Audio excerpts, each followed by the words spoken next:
Most people assume things simply go back to normal. The fighting stops, countries rebuild, life moves on. But that's not how it works. In reality, the end of a war is often the beginning of a completely different kind of struggle, one that plays out in economies, not battlefields. Let's start with the most immediate impact.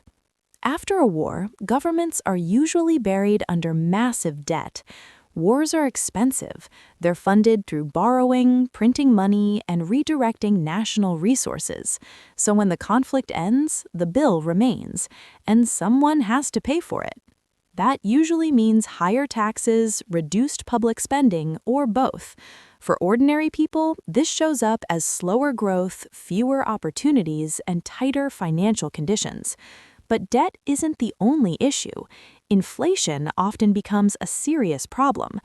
During wartime, governments inject huge amounts of money into the economy to keep everything running: military production, logistics, salaries.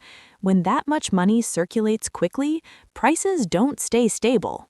After the war, even though demand shifts, the excess money doesn't disappear overnight. The result? Everyday goods become more expensive. Food, housing, fuel, costs rise, and purchasing power falls.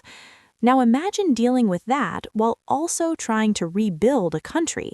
Infrastructure is often damaged or completely destroyed. Factories, roads, power systems, gone or weakened. Rebuilding all of that requires time, labor, and enormous investment. In some cases, this creates jobs and stimulates growth, but in others, especially where resources are limited, recovery can take decades. There's also the issue of unemployment. When the war ends, millions of soldiers return home. They re-enter the civilian workforce all at once, but the economy isn't always ready to absorb them. Industries that were focused on war production suddenly slow down or shut off. That creates a mismatch. Too many workers, not enough jobs.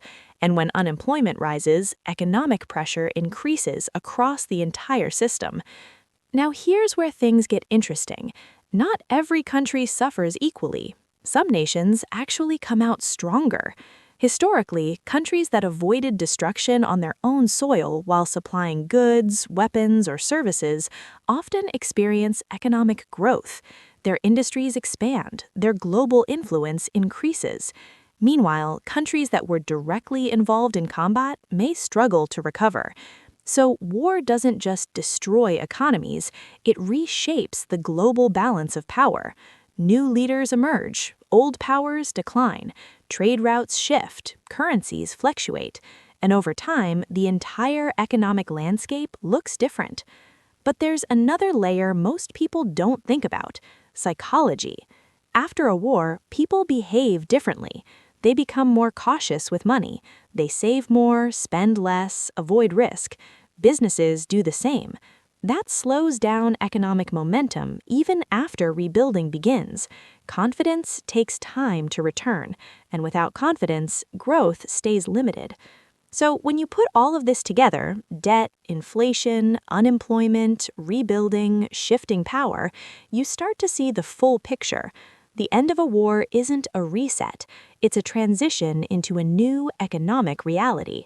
Sometimes that reality leads to innovation and growth. Other times it creates long-term instability. It all depends on how a country manages the aftermath. The decisions made after the war matter just as much as the war itself.